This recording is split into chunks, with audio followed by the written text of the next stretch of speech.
नमस्कार दोस्तों, मैं हूं आपकी होस्ट और दोस्त अनघा जोगलेकर और आप देख रहे हैं विश्व भाषा एकेडमी के फेसबुक पेज पर एक अनोखा कार्यक्रम लघु कथा के रंग चित्रकारी के संग। तो आइए हमारे अतिथियों व सहभागियों से मिलने के पहले मैं अपने विश्व भाषा एकेडमी भारत की का थोड़ा सा परिचय दे दूं। हालांकि आप सभी अब हमारी एकेडमी से बहुत अच्छे से परिचित हैं, फिर भी एक छोटा सा परिचय तो बनता है। तो विश्व भाषा एकेडमी भारत एक रजिस्टर्ड संस्था है जो वसुधैव कुटुंबकम के सिद्धांत पर कार्य करती है। विश्व भाषा एकेडमी का मुख्य उद्देश्य भारत की राष्ट्रभाषा हिंदी, अन्य भारतीय भाषाओं, वैश्विक भाषाओं, उनसे संबंधित साहित्य, कला, शिक्षा, पत्रकारिता आदि के उत्थान के लिए कार्य करती है। यह अकादमी फिलहाल भारत के अतिरिक्त न्यूजीलैंड और ऑस्ट्रेलिया में भी सक्रिय है। अकादमी के सौजन्य से न्यूजीलैंड के में पहले हिंदी अखबार अपना भारत का प्रकाशन किया जा रहा है। इसके अतिरिक्त गुजराती भाषा में अपना आपणु गुजरात नाम का अखबार प्रकाशित होता है। अकादमी की मध्य प्रदेश इकाई द्वारा माह के दूसरे और चौथे रविवार को ऑडियो कार्यक्रम रेवा रागिणी प्रकाशित होता है। साथ ही हरियाणा इकाई की तरफ से युग युगांतर ई पत्रिका भी प्रकाशित होती है। विश्व भाषा एकेडमी के नाम से अपना खुद का यूट्यूब चैनल भी है और विश्व भाषा एकेडमी भारत सभी भाषाओं के उन्नयन के लिए वचनबद्ध है। तो आइए हमारे विश्व भाषा एकेडमी भारत के इस अनोखे कार्यक्रम के लिए सबसे पहले मैं आमंत्रित कर रही हूँ आज के कार्यक्रम में जो लघु कथाएं पढ़ी जाने वाली हैं उनकी समीक्षक आज वो समीक्षा करेंगी सारी ही लघु कथाओं की शोभना श्याम जी। आइए शोभना जी, आपका स्वागत है। मैं एक मिनट, आपका म्यूट है शोभना जी, म्यूट अनम्यूट, हाँ ठीक है। ओहो अच्छा, मैं शोभना जी का एक छोटा सा परिचय दे देती हूँ। शोभना श्याम जी, आप मेरठ में जन्मी और इन दिनों नोएडा में रह रही हैं। आपने हिंदी में एमए बीएड किया है। आप कविता, कहानी, लघु कथा, दोहा, गीत, गजल आदि सभी में लेखन करती हैं। आप आकाशवाणी और दूरदर्शन सहित ताशकंद, कंबोडिया, लंदन, अमेरिका आदि देशों में काव्य पाठ व संचालन कर चुकी हैं। आपके लघु कथा व काव्य संकलन भी प्रकाशित हो चुके हैं। आइए शोभना जी, आपका स्वागत है। सभी को मेरा नमस्कार। और अब हमारे कार्यक्रम के मुख्य आकर्षण, आज हमने जो ये अनोखा कार्यक्रम रखा है जिसमें लघु कथाओं के साथ चित्रकारी भी की जाएगी, तो ये हमारे मुख्य आकर्षण जो है हमारे चित्रकार श्री सुधीर गुप्ता त्रिपुरारी जी। मैं उन्हें भी स्क्रीन पर जोड़ रही हूँ। नमस्कार सर, आपका स्वागत है। नमस्कार सभी को नमस्कार। मेरे बहुत बड़ा एक्टिंग वाला मौका है ये, जिसमें मैं अपना कुछ करने की कोशिश करूंगा। लगता है मैं अपने इसमें पास हो जाऊं और अपने आपके अनुरूप उतरने की कोशिश करूं मैं। जरूर जरूर सर, सबसे पहले मैं आपका परिचय दे देती हूँ। सुधीर गुप्ता त्रिपुरारी जी रेखांकन की दुनिया का जाना माना नाम है। आपने बचपन में ही Mahatma Gandhi, Martin Luther king, Lal Bahadur Shastri, Jawaharlal Nehru आदि के चित्र बनाकर अपनी रेखांकन में रुचि साबित कर दी थी। आप 1977 से कला शिक्षक रहे हैं और दिल्ली दूरदर्शन पर कहानियों का जो एक कार्यक्रम प्रसारित होता था, एक कहानी सुनो, जिसे प्रसिद्ध कहानी वाचक कमलेश्वर जी आवाज देते थे, उनके चित्र आदरणीय सुधीर त्रिपुरारी जी बनाते थे। आपके चित्र सभी प्रतिष्ठित पत्र पत्रिकाओं में प्रकाशित होते हैं, जिनमें इंडिया टुडे, हिंदुस्तान, नव भारत, जनसत्ता आदि सभी प्रमुख पत्र पत्रिकाएं हैं। आपने अब तक 500 से अधिक पुस्तकों के मुख पृष्ठ बनाए हैं और सुधीर जी की पेंटिंग्स देश में तो है ही, विदेशों में भी बहुत प्रसिद्ध है। और आज इतने महान कलाकार हमारे साथ मौजूद हैं, इसके लिए हम सभी सर आपका धन्यवाद करते हैं। आपका स्वागत है। शुक्रिया शुक्रिया शुक्रिया। और अब मैं आप सबकी इजाजत हो तो हम हमारे पहले लघु कथा कार को बुलाते हैं जो अपनी लघु कथा पढ़ेंगे और साथ ही साथ सुधीर सर उन पे चित्रांकन करेंगे और कथा समाप्त होने पर शोभना जी उस पर समीक्षा करेंगी। ठीक है। तो हमारी सबसे पहले सहभागी हैं सविता स्याल जी, उनका कैमरा ऑन नहीं, हाँ सविता स्याल जी, सविता जी आइए, आपका स्वागत है। नमस्कार सविता जी, नमस्कार। नमस्कार सविता सविता जी। नमस्कार। मैं विश्व भाषा सविता जी, मैं पहले जी आपका परिचय दे दूं। नमस्कार। पहले मैं विश्व भाषा अकादमी सविता जी, सविता जी, मैं आपका परिचय दे दूं। पहले मैं परिचय दे दूं। सविता स्याल जी एमए संस्कृत में, इन्होंने एमए और एमएड किया है, और आप सेवानिवृत्त प्रधानाचार्य रह चुकी हैं गुड़गांव में। आपकी कई पुस्तकें प्रकाशित हो चुकी हैं, जिनमें से कुछ हैं क्षितिज, गुनगुनाती इंद्रधनुषी जिंदगी, धूल भरे हीरे, कागर में सागर, और हरिगंधा सहित कई पत्र पत्रिकाओं में आपकी कहानियां प्रकाशित हो चुकी हैं। आपको कई सम्मान और पुरस्कार मिल चुके हैं। आपको हिंदी रत्न संस्कार भी मिल चुका है, और आप रेडियो पर भी, आपके लगातार कार्यक्रम आते रहते हैं, और कहानियों में खास सन्नाटा और कागज का टुकड़ा इनकी प्रमुख उपलब्धियां हैं। और बहुत ज्यादा परिचय न देते हुए मैं सविता जी को अब आमंत्रित कर रही हूँ कि वे आके अपना लघु कथा पाठ करें। आइए सविता जी। जी धन्यवाद अनघा। सुधीर जी को सादर नमन, बहुत अच्छे आर्टिस्ट हैं, बहुत दिनों से जानती हूँ। प्रिय शोभना श्याम जी, बीना राघव जी और अनघा और भारती से आज ही मैं मिली हूँ। आप सभी की गरिमामय उपस्थिति को मैं नमन करती हूँ और मैं अपनी कहानी आपके सम्मुख रखती हूँ। मेरी कहानी का शीर्षक है वृक तृष्णा। सुनाई दे रहा है? एम आई ऑडिबल है ना? हाँ जी, हाँ जी। जी जी। मान्या ने सज धज कर आईने में एक बार फिर स्वयं को जी भरकर निहारा और एक मीठी मुस्कान लिए मोबाइल की ऐप से टैक्सी बुक कराने लगी। आज वह अपने फेसबुक फ्रेंड प्रिंस से पहली बार मिलने जा रही थी। वह पिछले 3 दिन चैट कर रही थी। उसकी शेरो शायरी की दीवानी तो थी ही, और फोटो देख तो पूरी लट्टू हो गई थी। दिल की तेज धड़कनों को काबू में करने की भरपूर कोशिश करते हुए वह निश्चित समय पर मॉल के गेट के बाहर जा खड़ी हुई। प्रिंस को ढूंढने के लिए फोन करने ही वाली थी कि सामने से वह सफेद पैंट कमीज पहने और लाल मफलर गले में डाले आता दिखाई दिया। शुक्र है भगवान का, प्रिंस ने जो फोटो भेजी थी हूबहू वैसा ही दिखता है।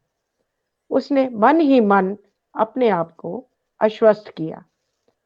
फेसबुक पर फोटो में हेरा फेरी के किस्से उसने खूब सुन रखे थे। आश्वस्त होते ही उसने मोहक मुस्कान के साथ हेलो बोला और दोनों कॉफी पीने के लिए रेस्तरां की ओर बढ़ गए। इधर उधर की बातें करते हुए अचानक प्रिंस ने उसका हाथ अपने हाथ में बड़े प्यार से ले कलाई की ओर देखते हुए कहा, घड़ी तो बहुत सुंदर है, कहां से ली? घड़ी तो बहुत सुंदर है, कहां से ली?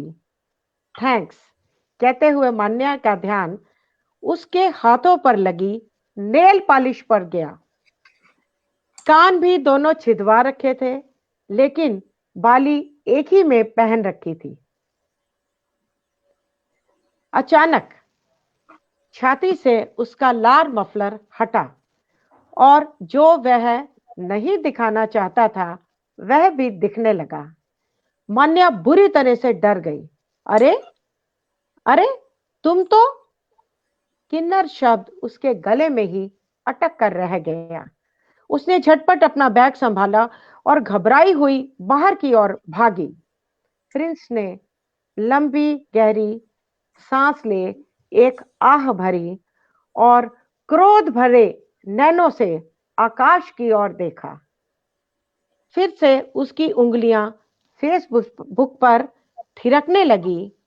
एक प्रेमिका का नाजुक हाथ अपने हाथों से सहलाने की मृग तृष्णा लिए। धन्यवाद। बहुत सुंदर लघु कथा, बहुत सुंदर, बहुत सुंदर। सर हमें कुछ देखने को मिलेगा? अभी सर बना रहे हैं, तब तक शोभना श्याम जी आप समीक्षा के लिए मैं आपको ठीक है जी। सविता सियाल जी की मृग तृष्णा।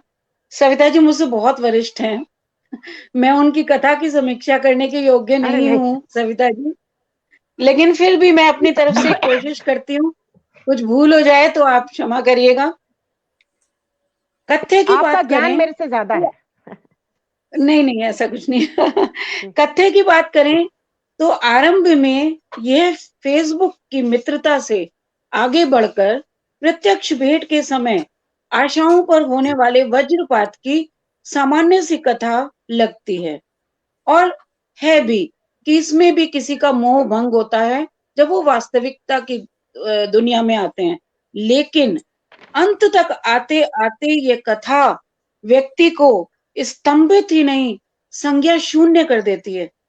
यह आभासी संसार में छिपे छल की एक ऐसी अद्भुत कथा है जो नायिका के साथ सहानुभूति रखते हुए भी उसको छलने वाले खलनायक के प्रति वितृष्णा या कुभाव को उत्पन्न नहीं होने देती। अगर मैं इसे ठीक समझ पाई हूं तो सविता जी, कि यह बिल्कुल नियति के मारे एक किन्नर की आम इंसान की तरह प्रेम सुख की तड़प को व्यक्त करती हुई पाठक के मानस को उसके प्रति सहानुभूति से सरोबार कर देती है।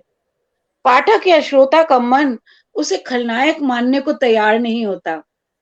निश्चित रूप से यह किन्नर जीवन की त्रासदी को व्यक्त करती एक असाधारण और कालजयी कथा है। आरंभ में पुराना लगने वाला कथानक उस समय एक अप्रत्याशित मोड़ ले लेता है जब नायिका मान्या मन ही मन कहती है कि शुक्र है प्रिंस ने जो फोटो भेजी थी वैसे ही दिखता है। यहाँ पाठक की उत्सुकता और जिज्ञासा एकदम से बढ़ जाती है कि मित्र युवक भी है, सुदर्शन भी है, तो फिर कौन सा राज खुलना बाकी है।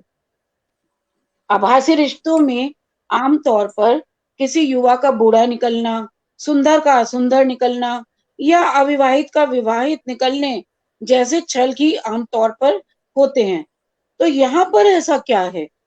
फिर उसका किन्नर होना पाठक को एक बारगी तो नायिका के हृदय पर हुए आघात को अनुभव कराता है, लेकिन अगली ही पंक्ति में प्रिंस का क्रोध भरे नैनों से आकाश की ओर देखना और पुनः फेसबुक पर किसी और प्रेमिका की खोज करना पाठक को रुला देता है।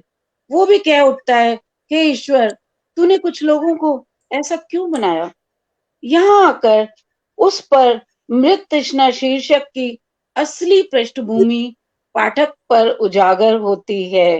पहले जो पाठक ये समझ रहा होता है कि वो नायिका मान्या की मृत तृष्णा है, लेकिन यहाँ एकदम अप्रत्याशित मोड़ आता है और उसे पता चलता है कि मृत तृष्णा एक किन्नर की है जो एक आम इंसान की तरह प्रेम पाना चाहता है, किसी को प्रेम करना चाहता है, लेकिन उसकी जिंदगी से वह बिल्कुल नदारद है। हाँ, शीर्षक भी बहुत उपयुक्त है और सफल है, लेकिन मुझे एक बात अस्वाभाविक लगती है। मैं माफी चाहती हूँ। प्रिंस का नेल पॉलिश लगाकर आना ये अस्वाभाविक लगता है, क्योंकि जिस सुख की लालसा में उसने ये छद्म मित्रता की थी, नेल पॉलिश उस पर तुरंत ही पानी फेर देगी। यहाँ लेखिका कथा को समाप्त करने की जल्दबाजी में दिखाई देती है। नेल पॉलिश की बजाय प्रिंस के हाव भाव और बोलने का किन्नराना अंदाज उसका रहस्य मान्या पर खोल सकता था, लेकिन इस एक कमी को छोड़ दें तो अपने उद्देश्य, कलेवर, भाषा और शैली सभी मोर्चों पर यह कथा सफल सिद्ध होती है, और इसके लिए मैं सविता जी को बहुत बहुत बधाई दे सकती हूँ। इसमें जितना हम अभी तक यही जानते हैं कि जितना भी आभासी दुनिया में जो भी छल होते हैं वो यही होते हैं कि कोई युवा बनकर कोई बुजुर्ग बैठा होता है, या कोई लड़की लड़का बनकर या लड़का लड़की बनकर बैठा होता है। इसी तरह के छल दिमाग में आते हैं। ये सोच जो सविता जी ने ली है कि किन्नर भी ये काम कर सकता है, ये मेरे ख्याल से अभी तक तो मैंने ऐसी कोई कथा नहीं पढ़ी। मैंने खुद आभासी छल पर एक कथा लिखी है, लेकिन ऐसी कोई कथा अभी तक मेरे पढ़ने में नहीं आई जिसमें एक किन्नर ये करता है। तो Savita ji, hats off to you, और आपको बहुत बहुत बधाई। बहुत थैंक यू वेरी मच जी। शोभना जी, बहुत बहुत धन्यवाद। हम लिखते तो हैं लेकिन हमें कोई बताता नहीं है कि हमारी लघु कथा में कमी कहाँ रह गई है। बहुत अच्छी समीक्षा की आपने मेरी लघु कथा की। मैं आगे से इस चीज को ध्यान में रखूंगी। और देखिए, लालसा होती है कि हम जो अंत है या ट्विस्ट है वो हम पाठकों तक जल्दी पहुंचा दें। आपने बिल्कुल ठीक रीड किया कि हो सकता है वो उसको मैं किसी और तरीके से भी बता सकती थी। बहुत बहुत धन्यवाद आपकी इतनी सुंदर और अच्छी समीक्षा के लिए। धन्यवाद। और सुधीर जी की फोटो मैं देखना चाहूंगी, उन्होंने क्या बनाया उस पे मेरी कहानी पे। जी दीदी, इसके पहले कि सुधीर जी अपनी चित्रकारी दिखाए, मैं भी 2 शब्द बोलना चाहूंगी। हालांकि मैं समीक्षक बिल्कुल भी नहीं हूँ, लेकिन दीदी ने, शोभना दीदी ने इतनी अच्छी समीक्षा की कि मैं भी उसमें खो गई कि कहानी, कथा सचमुच बहुत ही अच्छी थी। और किन्नर के लिए आजकल, खासकर आज की युवा पीढ़ी में उनके लिए सहानुभूति है, उनके लिए प्यार है सबके मन में। पहले की तरह किन्नरों को इतना बुरा नहीं झिड़का जाता है। तो मेरे को ये कथा बहुत अच्छी लगी। और हमारे बहुत से साथी हमसे जुड़ गए हैं, जिसमें अंजू दुआ जैमिनी जी कह रही हैं कि मुझे नेल पॉलिश लगाना कथा की कमी नहीं लगी, क्योंकि मैं ऐसे लोगों को जानती हूँ जो नेल पॉलिश लगाते हैं। तो दरअसल वो कमी मेरे ख्याल से इसलिए हुई क्योंकि वो पहचान जाएगी ना, मान्या तुरंत पहचान जाएगी नेल पॉलिश लगाते ही, शायद इसलिए शोभना जी ने कमी कही हो। और हमारे साथ बहुत सारे लोग जुड़ गए हैं। जब तक सर पेंटिंग कंप्लीट कर रहे हैं, मैं लोगों का पढ़ लूं। कांता गोगिया जी ने कहा है बहुत खूब। अविनाश अग्निहोत्री जी कह रहे हैं सुंदर कथा व सार्थक लघु कथा। विभा रश्मि जी जुड़ गई हैं, विजया लक्ष्मी जी जुड़ गई हैं, और कांता गोगिया जी कह रहे हैं अनूठा व अनोखा कार्यक्रम, सभी सहभागियों को शुभकामनाएं। शुरू में मेरे ख्याल से कनक हल्लालकर जी जुड़ गई हैं, नयना आरती कानिटकर जी जुड़ गई हैं, सभी को नमस्कार कह रही है। तो उम्मीद है कि आप सबको कार्यक्रम अच्छा लग रहा होगा। मैं एक बार सुधीर सर को स्क्रीन पे ला रही हूँ। सर, प्रिंटिंग कंप्लीट हो गई हो तो हम लोग देखना चाहेंगे।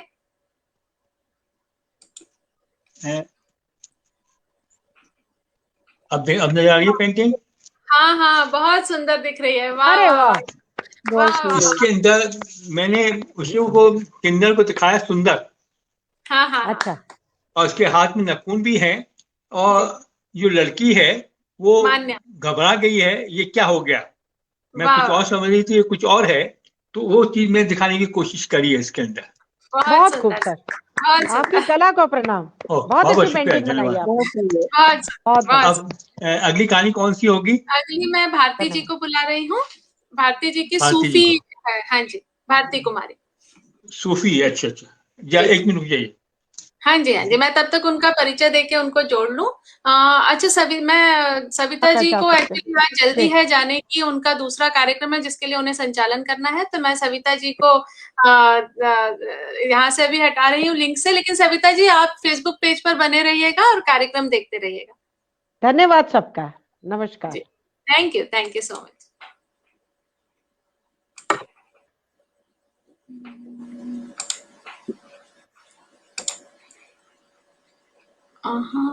कौन चला गया भाई?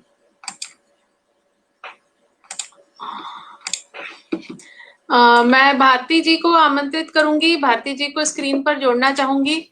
आइए भारती जी, आपका स्वागत है। सबको नमस्कार। नमस्कार। और भारती जी का मैं एक छोटा सा परिचय दे दूं। भारती कुमारी जी, आप मूलतः बिहार की रहने वाली हैं और वर्तमान में गुरुग्राम हरियाणा में रह रही हैं। आप लघु कथा, कहानी, कविता और समसामयिक विषयों पर आलेख लिखती हैं।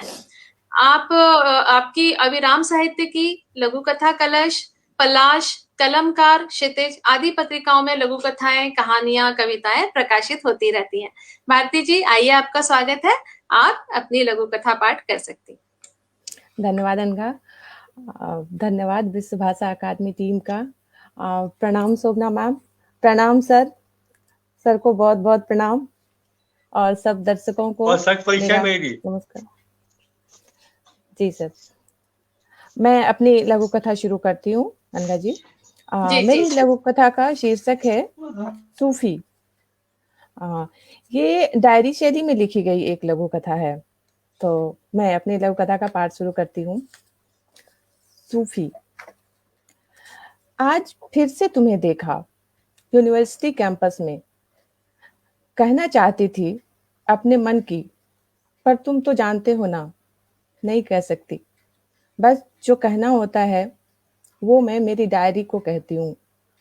यही मेरी सारी भावनाओं को समझती है, और सबसे अच्छा है कि मुझे कहने में कोई झिझक भी नहीं होती, और ना ही ये डर होता है कि पता नहीं जवाब क्या आएगा।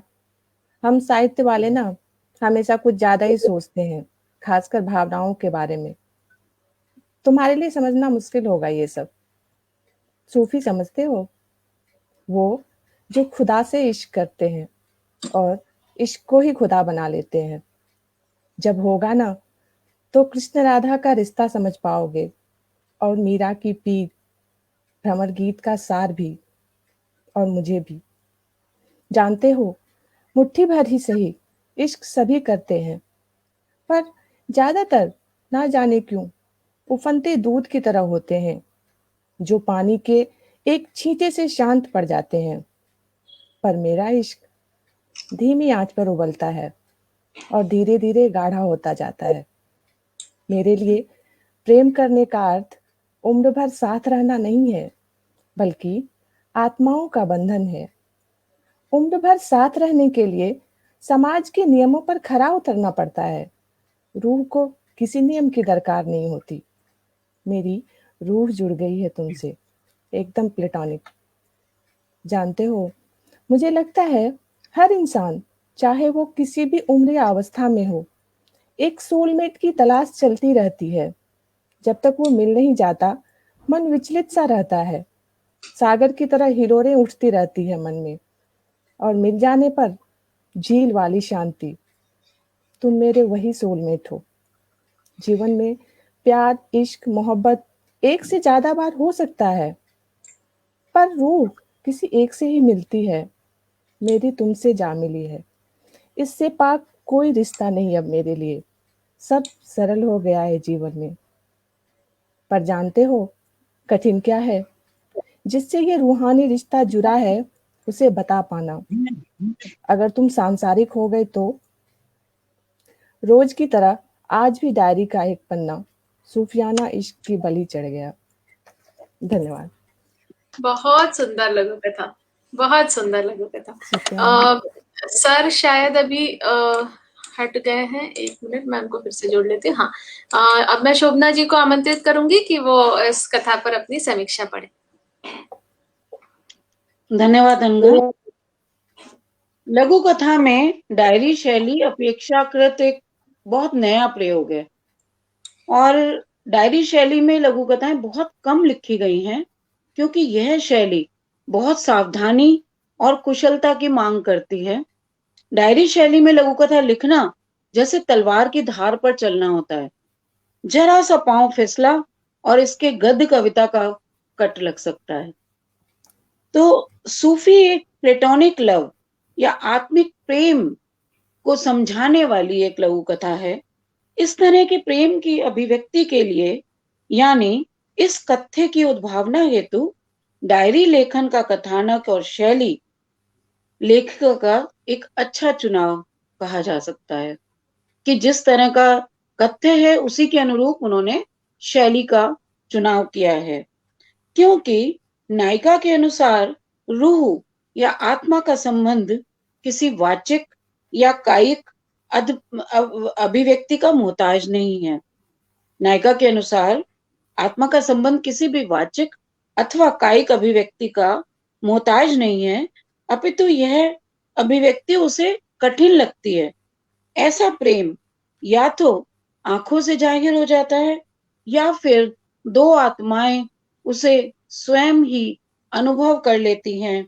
एक अदृश्य अनुभूति, जिसे इंग्लिश में हम इंस्टिंक्ट कहते हैं, जो मीलों दूर बैठे हुआ व्यक्ति भी आपस में प्रेम का अनुभव कर लेता है। इस कथा का मुख्य उद्देश्य हम कह सकते हैं कि यह स्थापित करना है कि दिल से दिल को राह होती है। अगर एक दिल दूसरे दिल से बिना किसी अभिव्यक्ति के प्रेम को समझ ही ना पाए तो फिर वो काहे का प्रेम।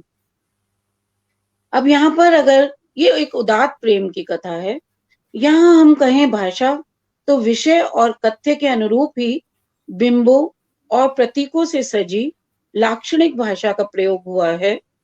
पूरी कथा में आद्योपांत एक काव्यात्मक प्रवाह है, पाठक जिसमें डूबता चला जाता है। यहाँ रूपक का पूरी कथा में बहुत सुंदर प्रयोग किया गया है, विशेष तौर पे जब लेखिका इश्क की तुलना आंच पर उबलते दूध से करते हुए तेज आंच पर उफनते और पानी के छींटों से बैठते दूध पर मंदी आंच पर धीरे धीरे गाढ़े होते दूध की श्रेष्ठता सिद्ध करती है। नायिका के प्रेम को और इसी दूसरी श्रेणी में रखा गया है। वस्तुतः दूध से खोया सिर्फ इसी प्रक्रिया में बनाया जा सकता है जो दूध से ज्यादा कीमती होता है, ये हम सब जानते हैं। तो ये वास्तविक में ऐसा प्रेम जो किसी भी कायिक और वाचिक सीमाओं से परे है, रूहानी प्रेम है, वह एक श्रेष्ठ प्रेम है जो पूरी प्रकृति में भी रचा बसा होता है। शीर्षक की बात करें तो मुझे सूफी शीर्षक कुछ अधूरा सा लगा। अंतिम पंक्ति में जो प्रयुक्त हुआ है, लेखिका ने जो शब्द प्रयोग किया है, सूफियाना इश्क, मुझे लगता है कि अगर सूफियाना इश्क इसका शीर्षक होता तो शायद ज्यादा सटीक बैठता, या फिर लेखिका द्वारा ही प्रयुक्त सोलमेट शब्द भी, बेशक वो अंग्रेजी का शब्द है, लेकिन कभी कभी हमने देखा है कि सही विचारों के एकदम सही अभिव्यक्ति के लिए हम इंग्लिश के ऐसे शब्दों का जो हमारी भाषा में काफी प्रचलित हैं प्रयोग कर लेने में कोई बुराई नहीं है।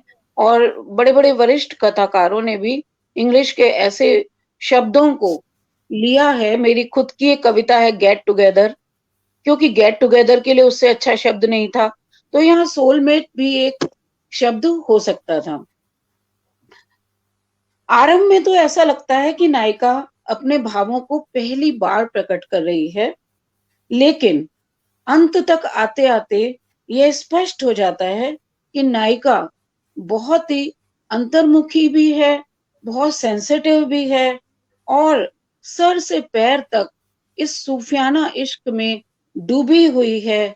ये पहली बार नहीं है जब उसने अपने इश्क की डायरी में इस तरह की कोई प्रतिपादन किया है। वो डायरी में पहले भी अपने इस इश्क को, अपने इस प्रेम को जाहिर करती रहती है। यानी ये उसके स्वभाव में है कि वो जिससे प्यार करती है, जिससे प्रेम करती है, उसको नहीं कहती। वो अंतर्मुखी स्वभाव की है, तो वो डायरी में लिखकर ही अपने इस प्रेम को प्रदर्शित भी कर लेती है, और साथ ही साथ वो ये अपेक्षा करती है कि उसका सोलमेट उसके दिल को ही समझ ले, उसे कहने की शब्दों की जरूरत ना पड़े। तो ये भावना प्रधान एक खूबसूरत लघु कथा है जिसमें दैहिक प्रेम पर दैविक प्रेम की श्रेष्ठता प्रतिपादित की गई है। बहुत बहुत धन्यवाद मैम। बहुत इतनी अच्छी समीक्षा सुनने को मिल जाए, एकदम से वो होता है ना इंस्टेंट रिएक्शन जो मैंने फिल्म और कोशिश की है, मैं पहली बार समीक्षा कर रही हूँ, मैंने कोशिश की है। वो होता है ना फिल्म और ड्रामा में जो फर्क होता है कि फिल्म में तो बाद में रिव्यूज मिलते हैं और ड्रामा में एकदम तुरंत से दर्शकों का ये एकदम से, वो भी आपका, तो वो अपने आप में ये सच में अनूठा है। सब कुछ सबका सबका बहुत बहुत शुक्रिया। अनघा आपका माइक म्यूट है। अब ठीक है। जितनी सुंदर लघु कथा थी उतनी सुंदर समीक्षा भी रही, और प्लेटोनिक लव तो मतलब हम सभी के लिए बहुत ही बहुत अच्छी चीज है, मैं उसमें कुछ कह नहीं सकती। और जब तक सर पेंटिंग कंप्लीट कर रहे हैं, मैं कुछ कमेंट और पढ़ लेती हूँ। विभा रश्मि जी ने पहली कथा के लिए कहा है कि आभासी रिश्तों की सच्चाई उघाड़ती अच्छी लघु कथा, किन्नर छल की स्वाभाविक लघु कथा। बाकी पेंटिंग के लिए दिव्या शर्मा ने कहा है कि बहुत सुंदर पेंटिंग है। अंजू दुआ जी कह रही है बहुत सार्थक चित्र। सरिता जी भी कह रही है सुंदर पेंटिंग। सभी को पेंटिंग बहुत अच्छी लग रही है। अविनाश जी कह रहे हैं बोलता चित्र। भारती जी आपका स्वागत किया था विभा रश्मि जी ने। बहुत सारी, हाँ, नमस्ते सरिता जी, नमस्ते। सूफियाना अंदाज में लिखी बेहतरीन लघु कथा कह रही हैं, और मुझे लग रहा है कि सभी लोग एंजॉय कर रहे हैं हमारे इस कार्यक्रम को। और मैं सर से पूछती हूँ, सर लघु कथा का चित्र आपका बन चुका है सर? सर म्यूट हैं आप। हाँ बोलिए, दिखाइए सर। ओहो हो, सुंदर सुंदर। बहुत सर सुंदर सर, बहुत सुंदर, बहुत बहुत धन्यवाद सर। सर म्यूट है आपका, सुनाई नहीं आ रहा सर। चित्र थोड़ा ऊपर करके दिखाएं सर ने। थोड़ा हाँ बहुत सुंदर, वाह वाह वाह। बहुत सुंदर सर, बहुत सुंदर। सर एकदम आपकी से आवाज कहानी को डिपिक्ट कर रही है। सर आपकी आवाज नहीं आ रही है। अब आ रही है आवाज? हाँ जी जी जी सर आ रही है।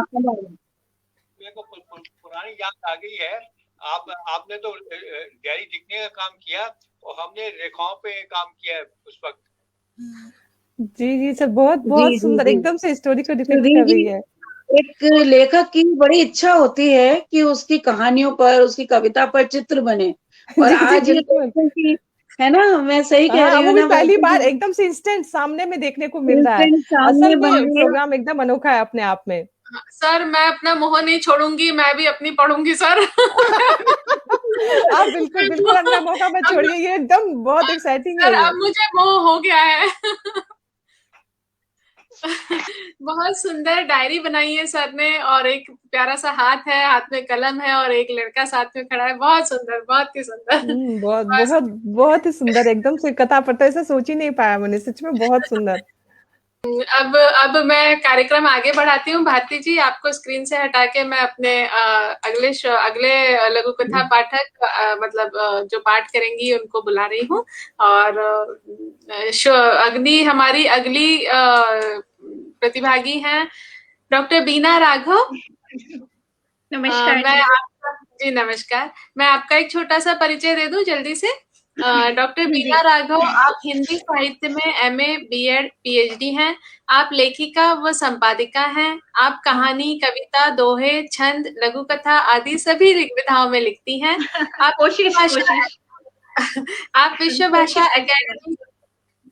विश्व भाषा एकेडमी के गुरुग्राम इकाई की अध्यक्ष हैं। और परिचय तो बहुत लंबा है, लेकिन मैं अभी इतना ही पढ़ूंगी क्योंकि आपको भी करनी होगी, आपकी कथा पर चित्र बने। तो आप प्रतीक्षारत हूँ। एक नया अनुभव है विश्व भाषा अकादमी और आदरणीय मुकेश जी, अनघा जी, आपका बहुत बहुत आभार कि ये सुअवसर प्रदान किया है, और विशेष अवसर है जहां हमारी लघु कथा चित्र रूप में प्रतिमूर्त होने जा रही है। मैं उसके लिए बस रोमांचित हो रही हूँ। तो मेरी जो लघु कथा है, मैं सुनाऊं? हाँ, एक मिनट मैं सर को पूछ लूं। सर बीना राघव जी की लघु कथा शुरू होने वाली है। कर्म कुंडली।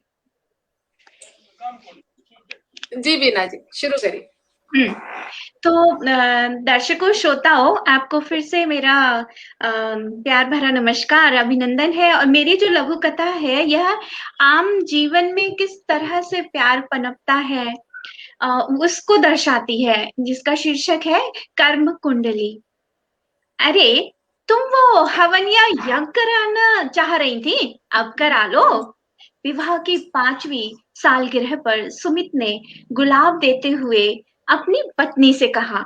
उसे वे दिन भी याद आ रहे थे जब उसके निष्क्रिय जीवन में सोनिया के सक्रिय ताने दिन रात ही सुनने को मिलते थे।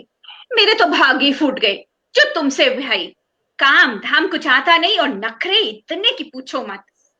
एक गिलास पानी तो खुद लेकर पीते नहीं हो। सोनिया अपनी भड़ास रोज की ही तरह निकाल रही थी अपने आलसी पति पर। जाने क्या सोचकर यहाँ ब्याह गए पापा। और वह भी तो उस दिन कह उठा, अरे तो अपने बाप से कहकर जन्म कुंडली निकलवा लेती, क्यों की मुझसे शादी, रईस के घर ही जाती, पहले तो बड़ा प्रेम जताती थी, क्यों प्रेम को भूख नहीं लगती, उसको भी रोटियां बेलनी पड़ती हैं। और वो जन्म कुंडली, अरे वो तो मिलवाई मेरे पापा ने, पर देर से। अब पंडित जी का कहना है मेरे तुम्हारे तो गुण ही नहीं मिलते, ग्रहों के अनुसार तुम्हारा अग्नि और मेरा जल तत्व है, भला मेल कैसे हो, इनमें कोई मेल है? तभी तो मैं कहूं हमारी आपस में बनती क्यों नहीं, गुण ही जो विपरीत है, प्रेम को जीना पड़ता है। अरे जी तो रही हो तुम्हारे संग। सुमित बोला, तो क्या करना पड़ेगा? अरे यज्ञ कराना है, 21 ब्राह्मणों को भोज कराना है, पर कहाँ से आए इतना पैसा, बिट्टू की पढ़ाई का तो पूरा पड़ता नहीं है, और वो मकान की किस्त वो भी तो भरनी पड़ती है, जैसे तैसे सिलाई कढ़ाई करके कुछ जुटा पाती हूँ, पर तुम्हारे तो कान पर जूं ही नहीं रेंगती, थोड़ा बहुत ढंग से कमा लो, पड़े रहते हो सारा दिन बस। पत्नी ने बेवश होकर कहा। बात सुमित के दिल को लग गई। वह उठा एक नए विश्वास और एक नए संकल्प के साथ, पर क्या करे, कुछ तो ज्यादा पढ़ा लिखा नहीं, रोजगार खड़ा करने को रोकड़ा जेब में नहीं, और परिवार की साख वह तो कोई छोटा काम करने ही नहीं देती, पर अब तो कुछ करना पड़ेगा, जीवन भर का सवाल है। उधेड़ बुन में बस चला जा रहा था, जेब में हाथ डाला तो 50 रुपए मिले। सामने से आवाजें आ रही थी, ताजा ताजा ठंडी लस्सी पी लो। उसने एक फैसला किया, अगली सुबह गांव में से उन रुपयों से लस्सी खरीदी और शहर के एक नुक्कड़ पर बेचनी शुरू कर दी।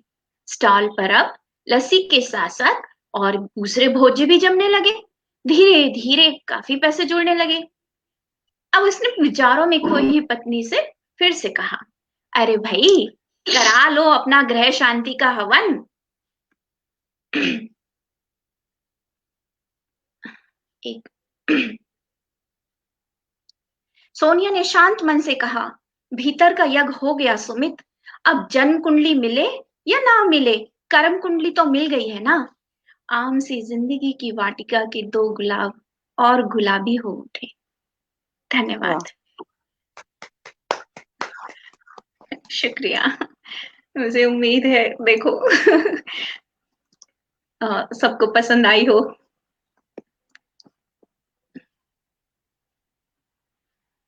आपका म्यूट है। सॉरी, मैं कह रही थी कि एक्सप्रेशंस इतने अच्छे आए थे कहानी के साथ बोलने के कि कहानी का वजन बढ़ गया। शोभना जी को मैं आमंत्रित कर रही थी समीक्षा के लिए। आइए जी, वीना राघव जी की कथा कर्म कुंडली। खुशनुमा माहौल से आरंभ होकर फिर एक युगल के जीवन में जो हताशा होती है, कुंठा, मायूसी और जो समस्याएं हैं, उन्हें फ्लैशबैक में समेटती हुई ये लघु कथा जन्म कुंडली पर कर्म कुंडली की महत्ता सिद्ध करती हुई एक सकारात्मक नोट पर जाकर समाप्त होती है। और यहाँ उद्देश्य की बात करें तो सबसे पहले हम यही कहते हैं कि एक कथा का उद्देश्य क्या है। किसी ना किसी उद्देश्य को लेकर ही लेखक एक लघु कथा की या किसी भी रचना की सृजन करता है। तो यहाँ उद्देश्य की बात करें तो प्रत्यक्ष रूप से तो ये बताया जा रहा है कि तदबीर से बिगड़ी हुई तकदीर बना ले। प्रत्यक्ष रूप में तो ये बात कही गई है, लेकिन परोक्षता यह भी बताती है यह कथा कि कोई काम छोटा बड़ा नहीं होता। जो काम रिश्तों और परिवार दोनों को संभाल ले वही काम बड़ा है। परिवार समाज की एक इकाई है, अगर वही बिगड़ जाए, अगर परिवार ही खराब हो जाए तो फिर समाज में सम्मान का क्या करेंगे कि ऐसा काम नहीं करना जो समाज में प्रतिष्ठा ना दे। लेकिन फिर परिवार अगर हाथ से निकल गया तो फिर समाज में प्रतिष्ठा का तो सवाल ही नहीं उठता। क्यों? क्योंकि परिवार समाज की अंततः एक इकाई है। तो यहाँ पर एक ही तीर से, मैं कहती हूँ लघु कथा एक क्षण की कथा होती है, एक गहरी कथा होती है, तो यहाँ पर एक तीर से 3 निशाने साधे गए हैं। एक की हमने बात की कि धर्म कुंडली जन्म कुंडली पर कर्म कुंडली की महत्ता। दूसरा, कोई काम बड़ा या छोटा नहीं होता। और मेरी समझ में तीसरा निशाना है प्रेम। माना प्रेम भावनाओं का प्रतिरूप है, लेकिन वो कहते हैं ना, भूखे बचन न होए गोपाला। तो आर्थिक संकट और रोजी रोटी की कमी की धूप प्रेम के बड़े से बड़े सोते को सुखा सकती है। और शायद यही बीना जी ने कहना चाहा है कि अगर वो आर्थिक आवश्यकताएं हमारी पूरी नहीं होती, शरीर की आवश्यकताएं पूरी नहीं होती, तो फिर वो प्रेम भी नहीं रहता। जरूरतों की रोटियां बेलनी पड़ती है। बिल्कुल, जरूरतों के धधकते अग्निकुंड में सुकोमल भावनाएं बड़ी आसानी से आहूत हो जाती हैं। क्या प्रेम को भूख नहीं लगती? उसे भी रोटी बेलनी पड़ती है। तो ये शब्द जो है ये बताते हैं कि निरा प्रेम, कोरा प्रेम किसी काम का नहीं है। वहां पर हम एक सामाजिक प्राणी हैं, हम समाज में रहते हैं और हमारी शारीरिक आवश्यकताएं हैं, रोटी, कपड़ा और मकान, वो तो पूरी होनी ही चाहिए। फिर उसके बाद ही हमारा ध्यान प्रेम पर जाता है। तो इसका कलेवर की बात करें तो आधा भाग संवादात्मक शैली में है और आधा वर्णनात्मक, और दोनों भाग अपनी अपनी जगह और अपनी अपनी आवश्यकता अनुरूप ही लघु कथा में प्रयोग हुए हैं। हाँ, मैं ये कहूंगी कि ये कथा थोड़ी और कसावट मांगती है। यहाँ पर ये कहा जा सकता है कि इस कथ्य का फलक इतना विस्तृत है कि इस पर एक कहानी भी लिखी जा सकती है। मीना जी, ये आप देखिए कि इस पर एक बहुत बढ़िया, एक सफल कहानी इस फलक पर लिखी जा सकती है। स्वागत, बिल्कुल कोशिश करूंगी। भाषा और शिल्प की बात करें तो भाषा प्रवाह में है। कथा के अनुरूप आम बोलचाल की भाषा होते हुए भी लेखिका ने साहित्यिकता को बरकरार रखा है। जैसे भीतर का यज्ञ हो गया सुमित, अब जन्म कुंडली मिले ना मिले, कर्म कुंडली तो मिल गई। आम से जीवन रूपी वाटिका के दो गुलाब गुलाबी हो उठे। हालांकि मैं अंतिम वाक्य में लेखकीय प्रवेश मानती हूँ, लेकिन सबकी अपना अपना विचारधारा होती है। मुझे लगता है कि कथा जहां पर ये कहा गया है कि जन्म कुंडली मिले ना मिले, कर्म कुंडली तो मिल गई, यहाँ पर ये समाप्त की जा सकती थी। जब हम ये कहते हैं ना कि लघु कथा में एक भी शब्द फालतू नहीं होना चाहिए, अतिरिक्त नहीं होना चाहिए, तो यहाँ ये पंक्ति, आखिरी की पंक्ति मुझे कुछ अतिरिक्त लगी। एक और इस कहानी में, कथा में मुझे जो बात लगी, एक तौर पे ये कहा जाता है कि ताने और उल्हाने रिश्तों के दुश्मन होते हैं, लेकिन कभी कभी यही ताने व्यक्ति के मर्म पर इस प्रकार चोट करते हैं कि उसका जीवन बदलने को बाध्य कर देते हैं।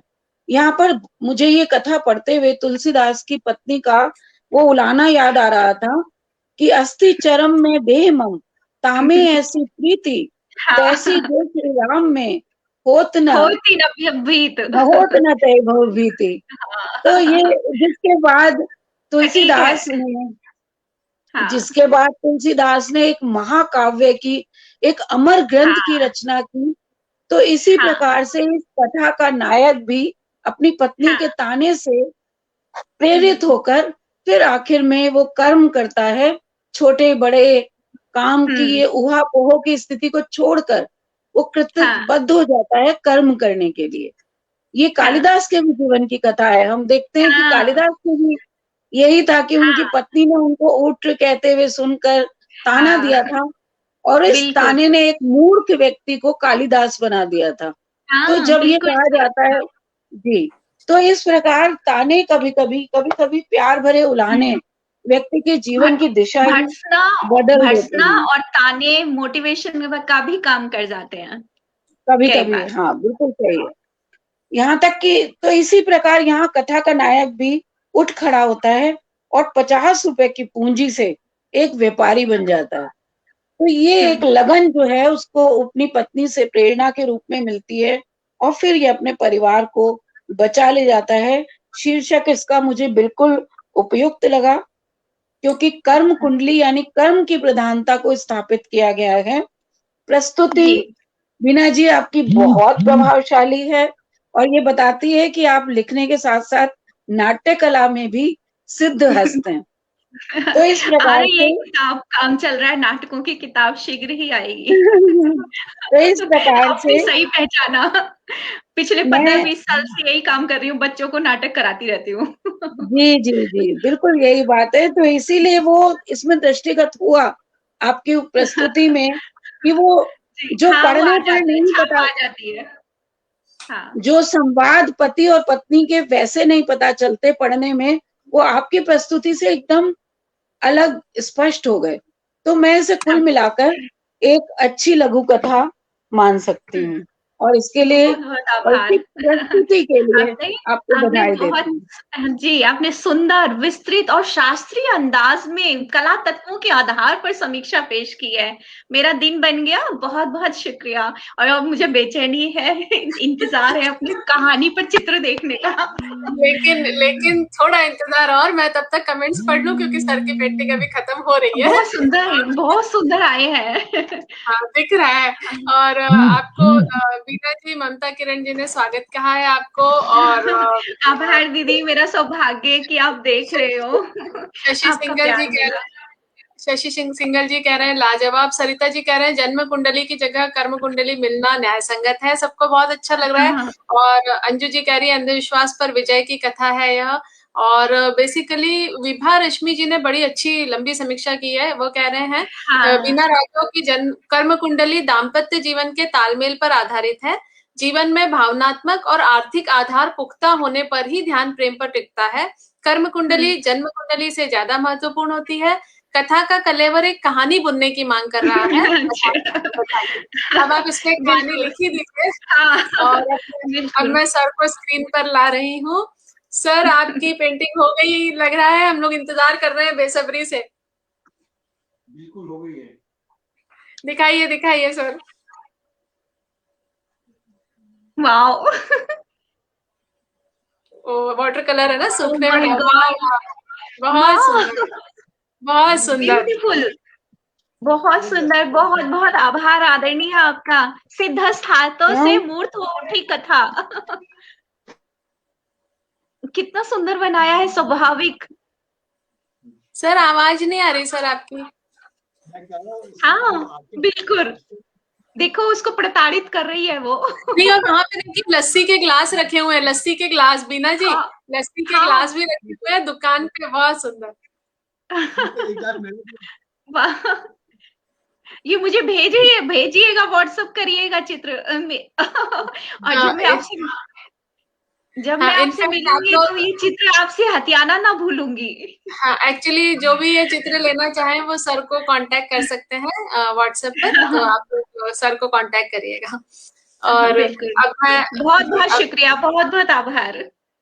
और अब मैं बीना जी को स्क्रीन से रिमूव करके हमारी अगली कंटेस्टेंट जो है दिव्या शर्मा जी, उनको स्क्रीन पर ला रही हूँ। इनकी कहानी का शीर्षक एनीवे मुझे अभी याद नहीं आ रहा है, बट मैं इनको स्ट्रीम पर जोड़ रही हूँ।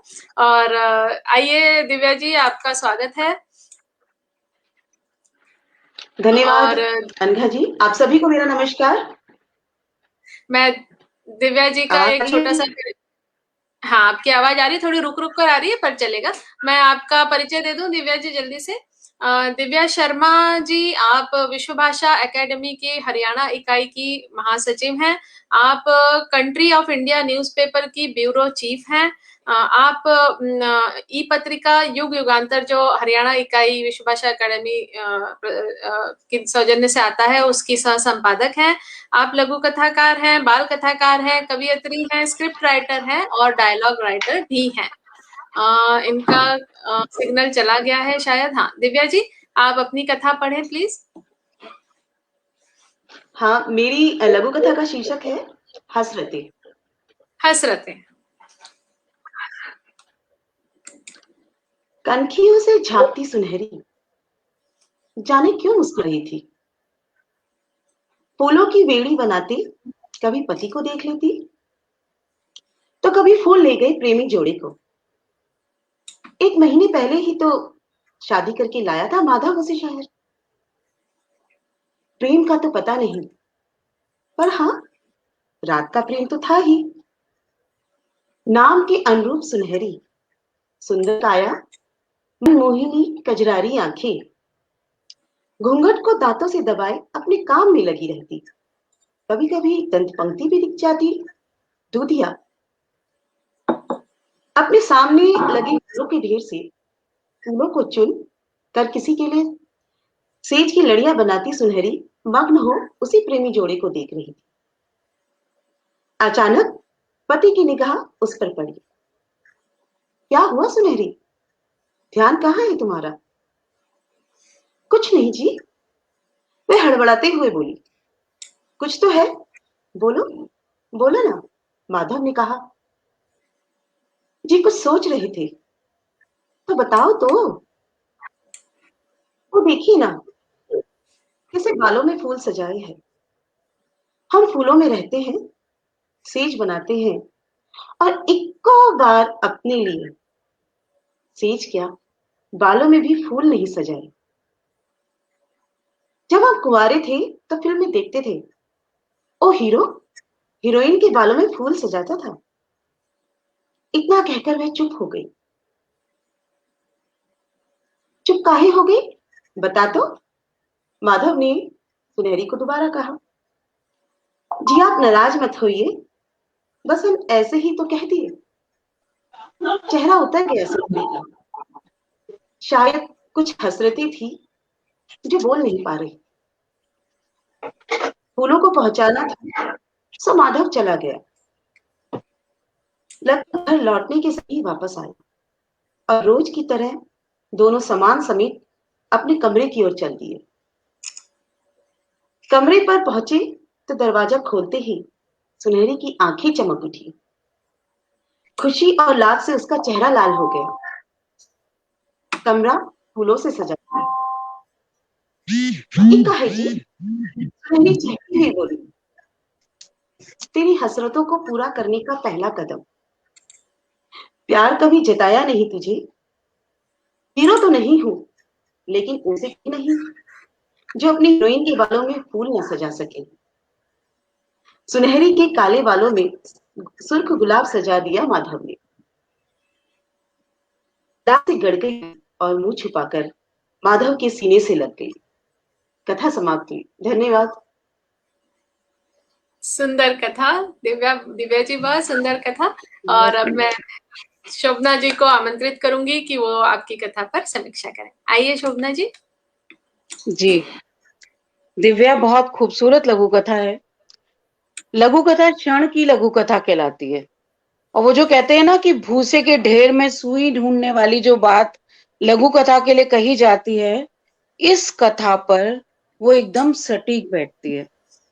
हमारी जिंदगी का एक बहुत अनछुआ सा, एक जन साधारण की, एक गरीब जो अपनी मेहनत से रात दिन पैसा कमाते हैं, उनके जीवन का एक बहुत ही बारीक और अनछुआ पहलू इसमें दिव्या ने लिया है, जिसके लिए मैं इसकी सराहना करूंगी कि दूसरों की केश राशि में सजाने के लिए वेड़ी बनाने और न जाने कितने नवविवाहितों की मधुयामिनी को सुगंध से भरने वाले ये फूल विक्रेता और उसकी पत्नी के स्वयं के जीवन में इस सुगंध के अभाव की ये कथा है।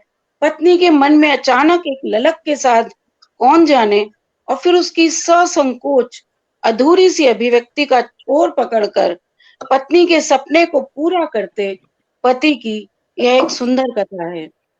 लेखिका ये कहना चाहती है कि रोजी रोटी के जुगाड़ में दिन रात मेहनत करते एक निर्धन युगल के मन में भी कोमल भावनाओं के अंकुर, कोमल भावनाओं की कोपल फूट सकती है। उनके मन में भी हसरतों का उद्वेलन हो सकता है। सुनहरी के मन में अंगड़ाई लेती हसरतें पूर्णतः मुखर नहीं हो पाती। वो पति के टोकते ही अचानक से चुप हो जाती है। कुछ नहीं जी, आप गुस्सा मत होइए। लेकिन पति भी तो इंसान ही है ना। फिल्में उसने भी देखी हैं, कोमल भावनाएं उसके दिल में भी उठती हैं, लेकिन या तो संकोचवश या फिर एक बंधी बंधाई दिनचर्या में बंधी रोजी रोटी के चारों ओर घूमती जिंदगी में वो उन्हें दबा देता है। जब पत्नी फिल्मों के हीरो हीरोइन का हवाला देते हुए अपने संवेगों की आधी अधूरी सी अभिव्यक्ति करती है तो पति कह उठता है, पहले मन में कहता है, बाद में पत्नी से कहता है कि प्यार तो मुझे भी है, तुझसे हीरो तो नहीं हूं लेकिन उससे कम भी तो नहीं हूं। ये पहले वो अपने मन में सोचता है, फूल बेचने के बहाने जाकर अपने घर को, अपने कमरे को, चाहे छोटा सा कमरा है, उसे सजाकर वापस ऐसे पहुंच जाता है जैसे कुछ हुआ ही ना हो। यानी ये सरप्राइज देने का जो भाव है, ये किसी उच्च वर्ग या मध्यम वर्ग की बपौती नहीं है, ये उस निर्धन और मजदूर वर्ग में भी आ सकती है, वो भी फिल्में देखता है। तो अंत में दोनों इस प्रेम की सुगंध से सरोबार हो कुछ पल के लिए अपने नीरस जीवन को सरस बना लेते हैं। और यही कथा का उद्देश्य है। जैसे पर्वतों की कठोर शिलाओं के अंदर कहीं ना कहीं जल का रिसाव होता रहता है और एक कहीं पर भी एक छिद्र पाकर वे झरने के रूप में प्रत्यक्ष हो जाता है। वैसे ही अपने भौतिक कर्तव्यों की पूर्ति करते हुए एक शुष्क जीवन जीते एक साधारण व्यक्ति के मन में भी कहीं ना कहीं प्रेम की रसधार बहती रहती है, जो एक छोटी सी अभिव्यक्ति, एक जरा से यत्न के छिद्र को पाकर मधुर प्रेम के झरने में परिवर्तित हो जाती है। इसके शिल्प पर आए तो शीर्षक कथा के बिल्कुल अनुरूप है। हसरतें जिन्हें सुनहरी ने और माधव ने कहीं गहरे दबा रखा था। हाँ, वो एक प्रेमी युगल का संबल पाकर प्रस्फुटित हो जाती हैं। जो भावनाएं उन्होंने दबाई हुई थी, वो जब उनके यहाँ एक प्रेमी युगल आकर अपने लिए फूल खरीदता है और वो प्रेमी उनके बालों में फूल लगाता है, तो ये देखकर उनकी भावनाएं भी आलोड़ित हो जाती हैं और जीवन को रसमय बना देती हैं। हाँ, रात का प्रेम तो था। ये एक पंक्ति बड़ी कुशलता से ये बताती है कि युगल द्वारा अपनी शारीरिक आवश्यकताओं की पूर्ति तो हो रही है, लेकिन उनमें वो भाव, वो आत्मिकता, वो दैवीयता और वो सुमधुरता का बस जो एक छोटा सा अभाव था, वो उन लोगों दोनों ने अपने बीच में उसे पूरा कर लिया है।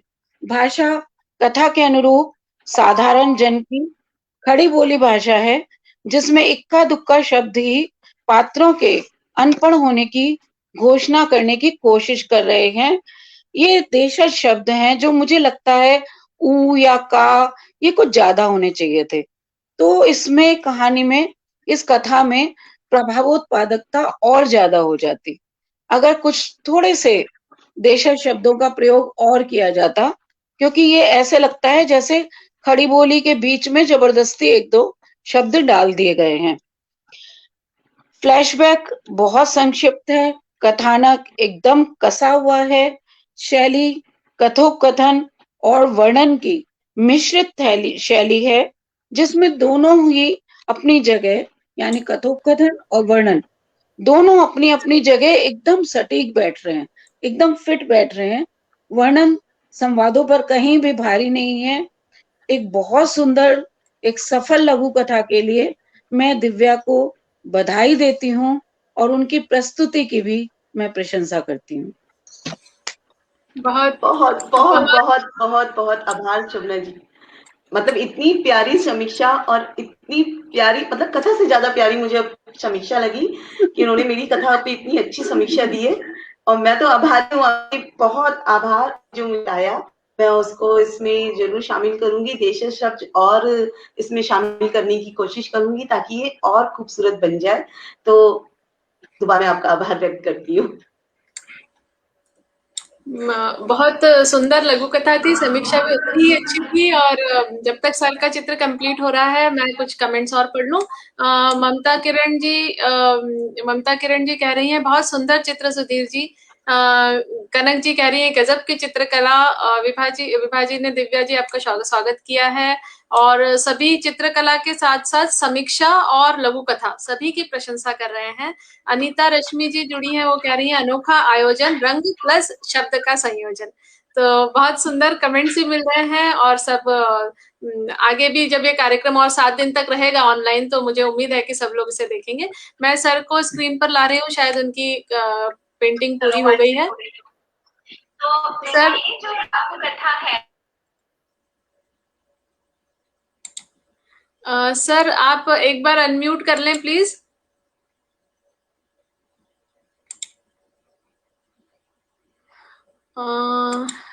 सर का अनम्यूट नहीं हो पा रहा, स्क्रीन भी शायद अटक गई है कहीं एंड टाइम पर आकर। ऐसे में थोड़ा सा कठिन हो जाता है क्योंकि दरअसल हमने सोचा था कि पहले एक वीडियो लगाएंगे जिसमें सर के स्टूडियो के बारे में हम थोड़ा दिखाना चाह रहे थे, पर वो वीडियो नहीं लग पाया। अभी इनकी शायद स्क्रीन सिग्नल का कुछ प्रॉब्लम आ गया है मेरे ख्याल से। सर की कथा, सर के इसमें कुछ प्रॉब्लम आ गया है।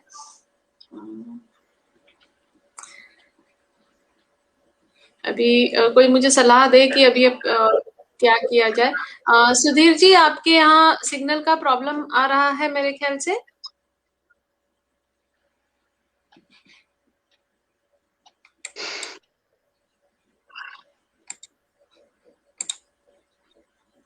सुधीर जी का कैमरा स्टिल हो गया है।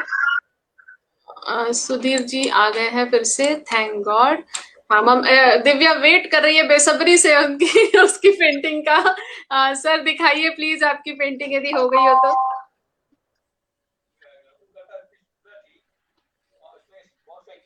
आपकी आवाज नहीं आ रही सर। हाँ, ये पेंटिंग मुझे जरूर चाहिए। सर आपकी आवाज नहीं आ रही, हमें पेंटिंग देखनी है सर, प्लीज दिखाएं। लग जाएगा।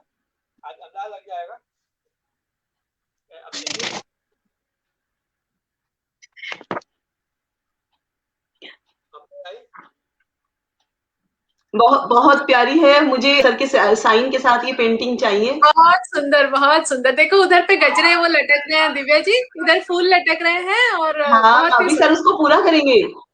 अभी पूरा करेंगे। सर हाँ, ये पेंटिंग मुझे, हाँ सर पूरा करेंगे। सर ये पेंटिंग मुझे आपके साइन के साथ मुझे ये पेंटिंग चाहिए सर। बहुत ये सुंदर, पेंटिंग मुझे चाहिए। ये मेरे लिए याद सर बहुत ही खूबसूरत है। अब सर हमारे जो चार प्रतिभागी थे उन सबकी तो कथाएं हो गई सर। मैं अपना लालच नहीं रोक पा रही, मैं अपनी पढ़ दूं क्या सर? बिल्कुल बिल्कुल। सर सुनाई नहीं आ रहा, सर सुनाई नहीं आ रहा।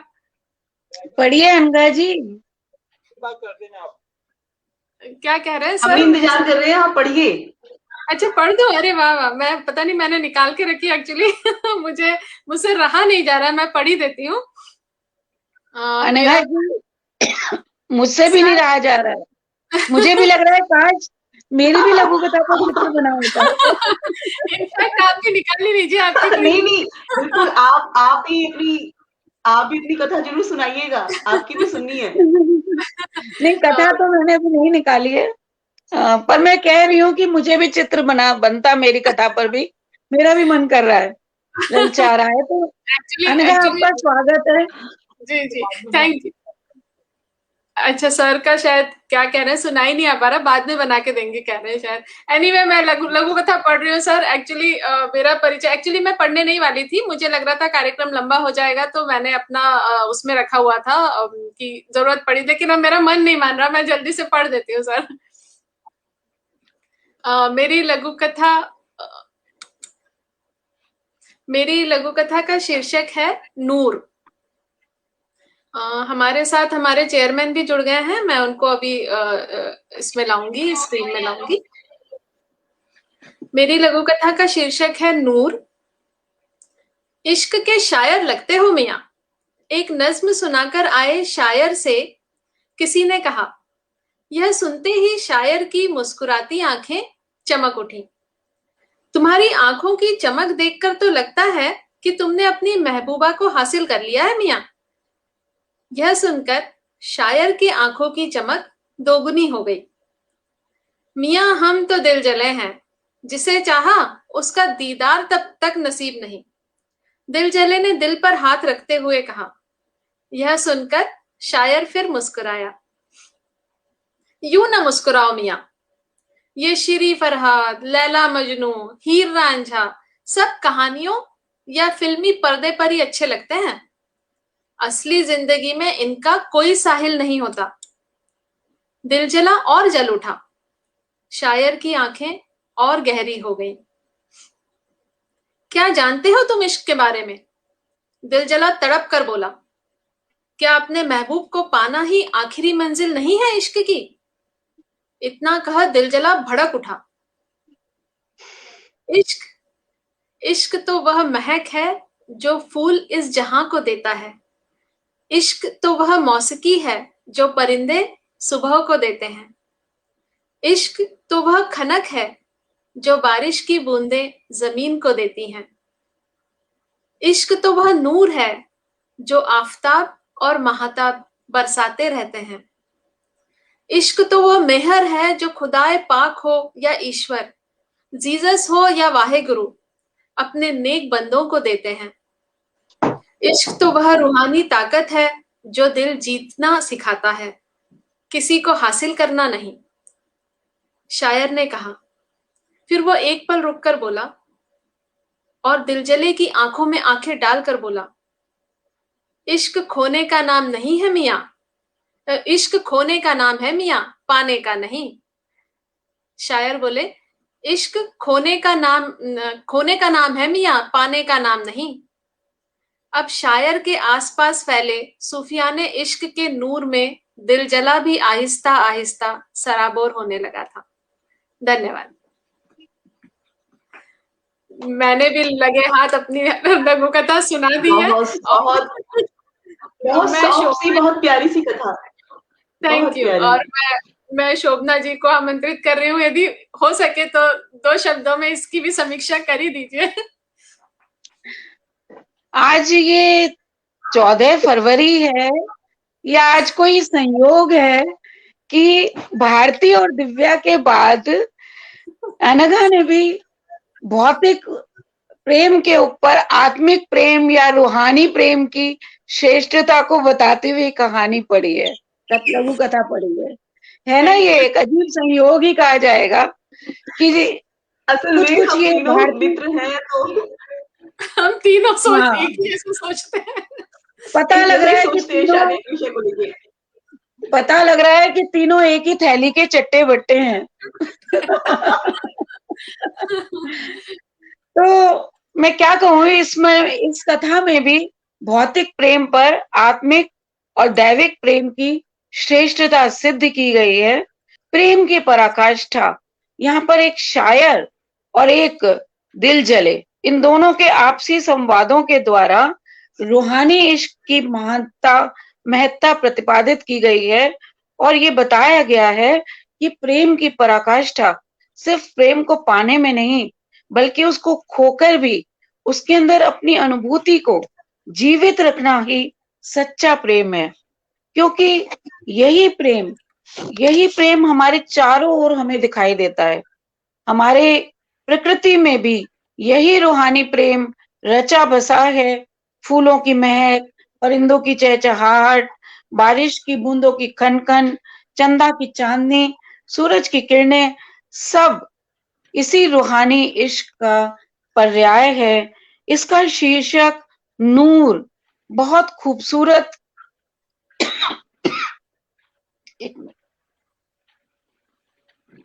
और एकदम उचित सटीक इसका शीर्षक है, क्योंकि सच्चा प्रेम जीवन को प्रकाशित करता है।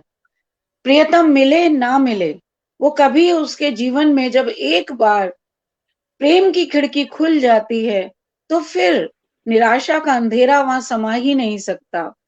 तो यह प्रेम व्यक्ति को ईश्वर और प्रकृति के समकक्ष लाके खड़ा कर देता है।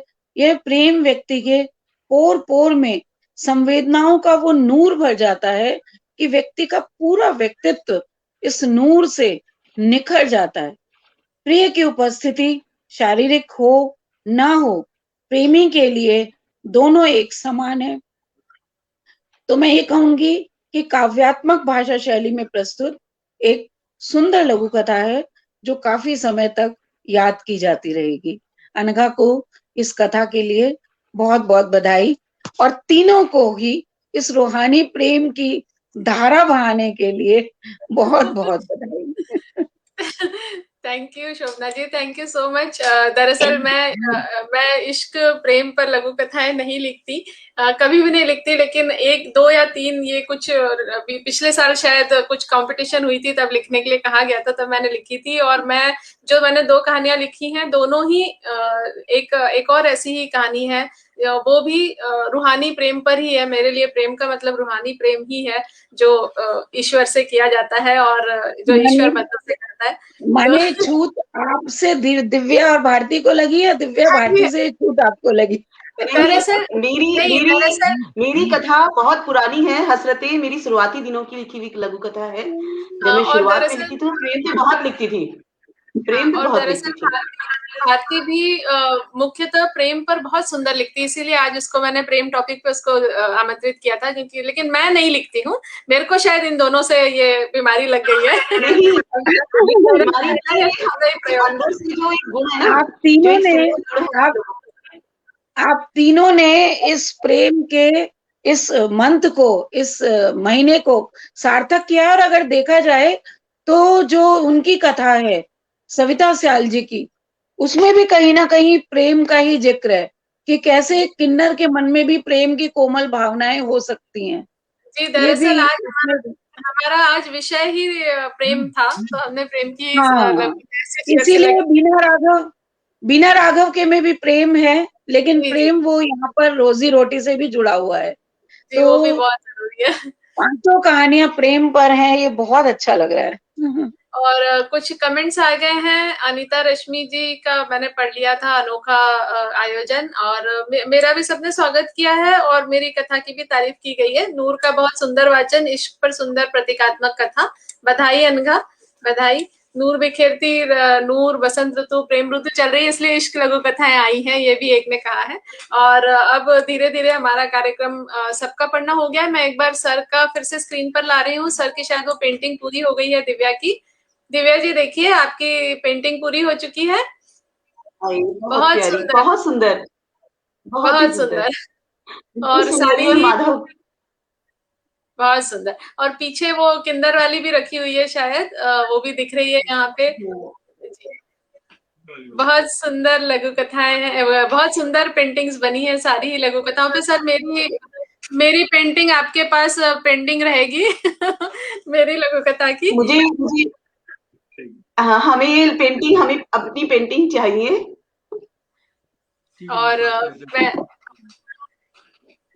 और अब मैं हमारे चेयरमैन श्री मुकेश शर्मा जी को स्ट्रीम से जोड़ रही हूँ और उनका परिचय भी दे लेती हूँ। मैं उनको स्क्रीन पर ला रही हूँ। मुकेश शर्मा जी अभी आए नहीं हैं शायद।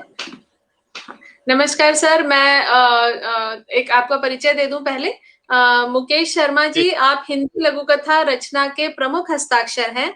आपकी 3 किताबें लघु कथा पर और 1 कहानी संग्रह पर प्रकाशित हो चुकी है। आपकी 1 किताब कानून पर भी है, जो अंग्रेजी में है। आपको कहानी लेखन में हरियाणा साहित्य अकादमी से प्रथम पुरस्कार मिल चुका है। आपने रचना कर्म पर एमफिल किया है। आपकी रचना विश्वविद्यालय के पाठ्यक्रम में भी शामिल है। आप विश्व भाषा एकेडमी रजिस्टर्ड भारत में चेयरमैन हैं और न्यूजीलैंड के पहले हिंदी अखबार अपना भारत से वरिष्ठ संपादक के रूप में संबद्ध हैं। आप उपभोक्ता अदालत में अर्ध न्यायिक अथॉरिटी के रूप में कार्य करने के उपरांत फिलहाल एडवोकेट एंड आर्बिट्रेटर के रूप में व्यस्त हैं। आइए मुकेश जी, आपका स्वागत है। धन्यवाद अंगद। धन्यवाद। मैं 1-2 मिनट सर की सारी पेंटिंग्स एक बार स्क्रीन पर फिर से दिखा दूं। उन्होंने सेट कर ली हैं। बहुत ही सुंदर पेंटिंग्स हैं, बहुत सुंदर सर। सर का म्यूट है। सर 1 मिनट, आपका म्यूट है। हाँ जी सर, सुना, आपकी आवाज नहीं आ रही सर। अब आएगी आवाज? हाँ जी आई। हाँ जी आई। आज पेंटिंग के बारे में आपको बताता हूँ। जो कहानियां पढ़ी हैं जिन्होंने, उनको मैं अलग से बता भी सकूँ इसमें क्या क्या सोच के मैंने लिया है। जी जी जी। कहानी बहुत अच्छी लगी मेरे को। जो मेरे मन में विचार आए कहानी सुन के, उसको बनाने की कोशिश करी है मैंने इसके अंदर।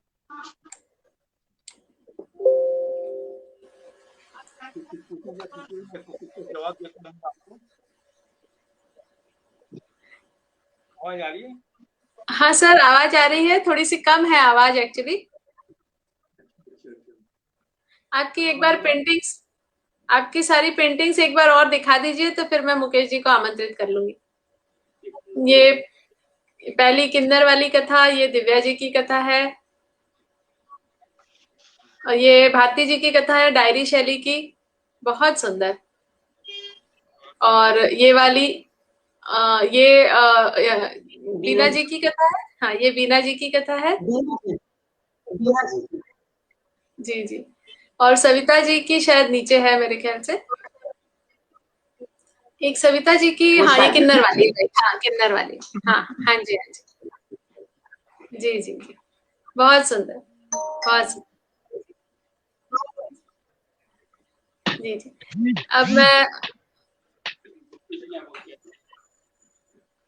अब मैं मुकेश जी को आमंत्रित कर रही हूँ धन्यवाद ज्ञापन करने के लिए। आइए मुकेश जी, आपका स्वागत। हमारे आज के इस अनूठे कार्यक्रम के अतिथि प्रसिद्ध चित्रकार सुधीर त्रिपुरारी जी, हमारे रचनाकारों की लघु कथाओं को एक नई दृष्टि प्रदान करने वाली समीक्षक एवं नोएडा इकाई अध्यक्ष शोभना श्याम जी, हरियाणा इकाई की अध्यक्ष अनघा जोगलेकर जी, उपाध्यक्ष दिव्या शर्मा जी, गुरुग्राम इकाई की अध्यक्ष बीना राघव जी, सविता सयाल जी, सदस्य भारती कुमारी जी एवं उपस्थित हमारे सभी साथियों, मैं प्रेम के ऊपर 2 शब्द आपसे साझा करूंगा और फिर धन्यवाद की रस्म। तुम ही जमाने की राह से आए, तुम ही जमाने की राह से आए, वरना सीधा था रास्ता दिल का, वरना सीधा था रास्ता दिल का। मित्रों, दिल के रास्ते तो बड़े सीधे होते हैं, लेकिन हम जमाने की राह पर चलकर उसे टेढ़ा मेढ़ा कर देते हैं, उसे घुमावदार बना देते हैं और उसमें अनेक प्रकार की बाधा उत्पन्न कर देते हैं। प्रेम बहुत ही व्यापक शब्द है। मात्र स्त्री और पुरुष के बीच का प्रेम ही प्रेम नहीं होता।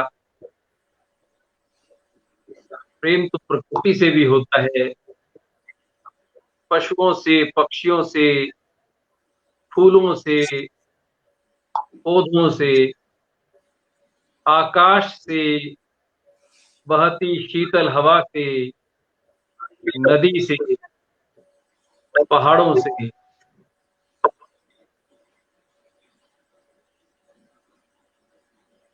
सागर नदी को आमंत्रित नहीं करता है, नदी आती है, सागर में विलीन हो जाती है और दोनों एक हो जाते हैं। यही प्रेम। यद्यपि नदी के पास विकल्प था ठहर जाने का, वो ठहर कर नाले में भी तब्दील हो सकती थी, किंतु सागर में विलीन होने के बाद में जब दोनों एक हो जाते हैं तो प्रेम सार्थक हो जाता है।